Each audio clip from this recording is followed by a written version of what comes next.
इधर गंगा नदी अपने उफान पर है, उधर पुनपुन नदी अपने उफान पर है। और अगर आप एक साइड और का बात करेंगे तो सोन नदी भी अपने रेड लाइन को क्रॉस कर चुकी है। और जो एक्सपर्ट हैं वो इस बात का दावा करने में लगे हुए हैं कि अगर थोड़ी भी ज्यादा बारिश अब अगर हो गई तो समझ लीजिए कि पूरा पटना शहर डूब जाएगा। आपको याद होगा 4 साल पहले जो बाढ़ आया था उसमें पटना शहर की क्या स्थिति हुई थी। कई दिनों तक एकदम छाती तक पानी शहर के बीचों बीच लगा हुआ था और कैसे जीना बेहाल हो गया था लोगों का, ये तो आप सबको याद ही होगा। लेकिन अगर फिलहाल की बात की जाए तो गंगा नदी, पुनपुन नदी और सोन नदी अपने खतरे के निशान के ऊपर बह रही है। और अगर बारिश थोड़ा भी और ज्यादा हो जाए तो एकदम से यह भी कहा जा सकता है कि जो बांध है वो टूट जाएगा। और जो पानी 1 दिन 2 दिन के लिए लगता है वो हो सकता है कि 15, 20, 25 दिन के लिए लग जाए। और अगर ऐसा होगा तो आपकी स्थिति क्या होगी ये समझ लीजिए। नीतीश कुमार अपने अधिकारियों के साथ बैठक कर चुके हैं।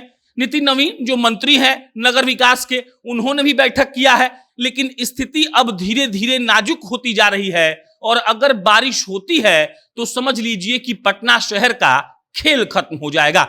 हम आपको पूरी बात बताएंगे, लेकिन उससे पहले नमस्कार स्वीकार करिए। मेरा नाम प्रशांत है और आप जनता जंक्शन देख रहे हैं। यह वीडियो रोडवेज ऐप के द्वारा प्रायोजित है।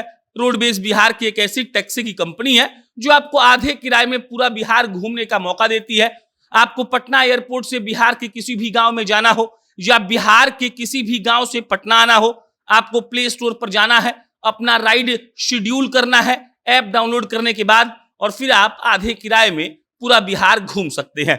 अब लौटते हैं पटना शहर के हाल पर। पहले तो समझ लीजिए कि शनिवार और रविवार को क्या हुआ था। शनिवार और रविवार को बारिश होती है झमाझम और उसके बाद पूरे पटना में घुटने से ज्यादा भर का पानी इकट्ठा हो जाता है। आपने देखा होगा कि कई जगह सोशल मीडिया पर यह मीम चलाया गया कि पूरा पटना डूब गया है। और उसके बाद अभी फिलहाल कई जगहों से पानी शक्कर से जो प्राइवेट शक्कर सरकार लगाती है उससे उसको हटाया गया है। लेकिन अगर बात किया जाए गांधी घाट की, दीघा घाट की, तो वहां पर जो गंगा नदी बहती है वो अपना रेड लाइन का जो मार्क है उसको क्रॉस कर चुकी है। अब रेड लाइन मार्क क्या होता है ये समझ लीजिए। रेड लाइन मार्क किसी भी बांध का एक ऐसा मार्क होता है जिसको इमरजेंसी मार्क कहा जाता है।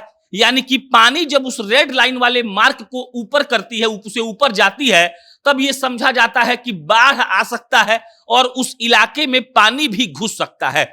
देखिए 3 नदी से पटना घिरा हुआ है, पुनपुन है, सोन है और गंगा है।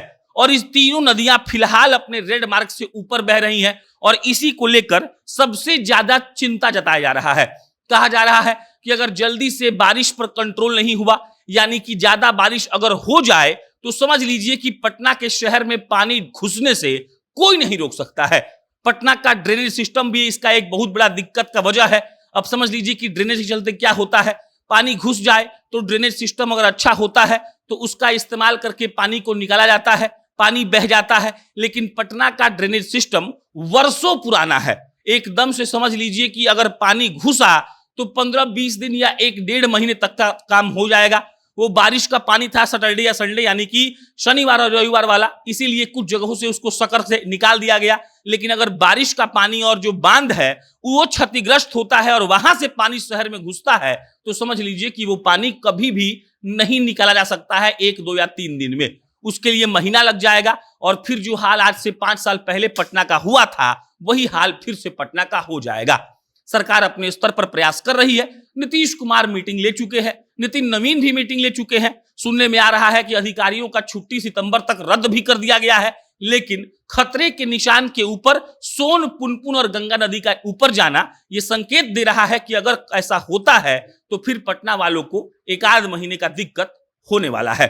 बाकी इस पर कोई अपडेट आएगा हम आपको इत्तला करेंगे। मेरा नाम प्रशांत है। बहुत बहुत धन्यवाद।